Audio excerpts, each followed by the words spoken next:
Bonjour, je m'appelle Lorraine, je suis libraire à la librairie Les Milles et aujourd'hui je vais vous présenter le manga The Promised Neverland.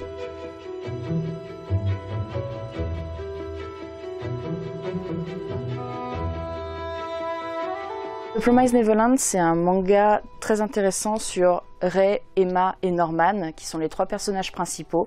Ce sont trois enfants orphelins qui vivent dans un orphelinat à Grassfield, avec ce qu'ils appellent leurs autres frères et sœurs, d'autres enfants orphelins.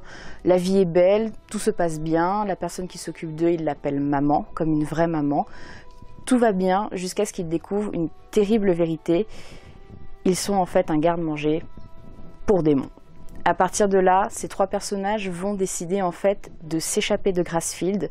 Tout ce qu'ils avaient en fait imaginé sur cet endroit s'est effondré et ils ont juste envie de s'enfuir, d'aller vers un avenir meilleur et un endroit plus adéquat pour eux. C'est un manga très intéressant où en fait c'est un manga très psychologique, c'est-à-dire il y a pas mal d'action aussi à l'intérieur, mais c'est surtout un très bon manga psychologique où il y a beaucoup de réflexion, puisque ces trois enfants et les autres enfants de Grassfield sont très intelligents, mais maman l'est tout autant.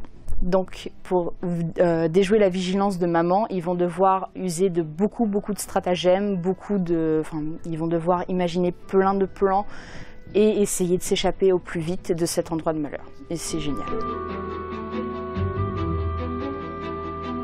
Mon personnage préféré, on le voit qu'une certaine partie du manga, c'est Isabella, donc la maman de Grassfield. Je l'aime beaucoup parce que c'est un personnage qui est très intéressant, qui est, on va dire, machiavélique, mais qui a un bon fond malgré tout. On sait qu'elle connaît la vérité, mais malgré ça, ça ne l'empêche pas d'aimer ses enfants comme si c'était les siens. En fait, elle joue vraiment le rôle d'une maman, même si c'est un antagoniste très intéressant. C'est-à-dire qu'elle est très maligne, elle déjoue assez facilement les plans des enfants. Mais malgré ça, on sent qu'il y a de l'amour en elle, il y a vraiment un besoin pas de protéger les enfants, puisqu'au final, on sait ce qui va leur arriver, mais un besoin de les aimer jusqu'au bout. Et je trouve ça très beau, même si effectivement c'est un personnage, un antagoniste très méchant par moments et assez dur avec les enfants, mais ça reste un très bon personnage.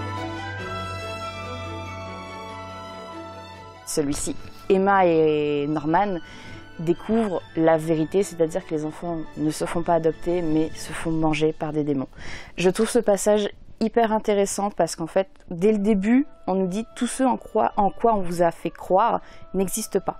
C'est-à-dire un endroit idyllique comme ça pour les enfants, ça n'existe pas et leur avenir meilleur dans une famille n'existera pas. Je trouve que ce passage est très bien amené puisque c'est un passage très doux, très simple et puis il arrive d'un seul coup. On ne s'attend vraiment pas à trouver Connie, la petite jeune fille qui se fait transpercer d'une rose dans le cœur. On ne s'attend pas à la voir comme ça, on s'attendait à voir ses parents, ses futurs parents au moins.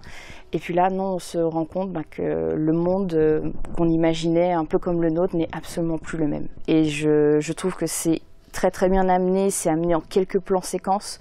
Et c'est génial, c'est étonnant, enfin c'est très bien écrit, c'est très bien dessiné et très bien amené. Je trouve que l'évolution est vraiment très bien. Au début, ça prend un peu de temps parce que naturellement on est encore à Grassfield, ça met du temps à se mettre en place.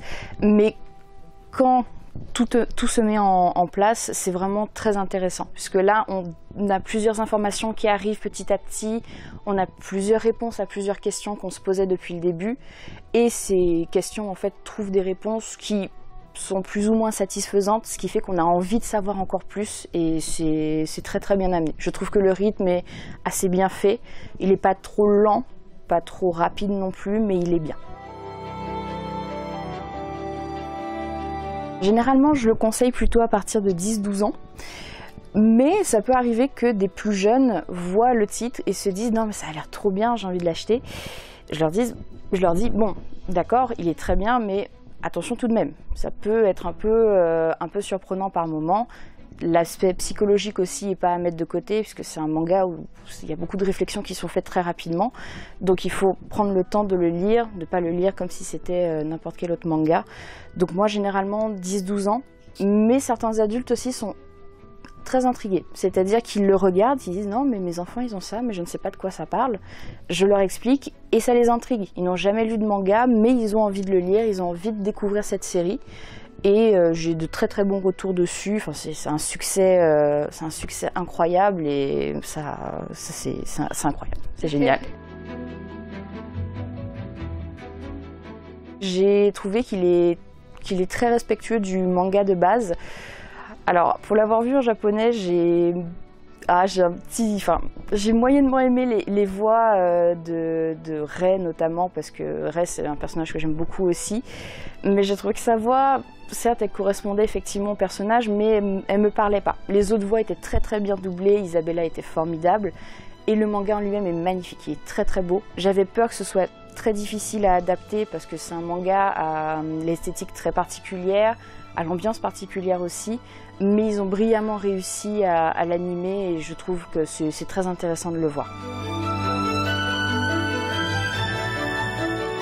Intriguant, exceptionnel et merveilleux.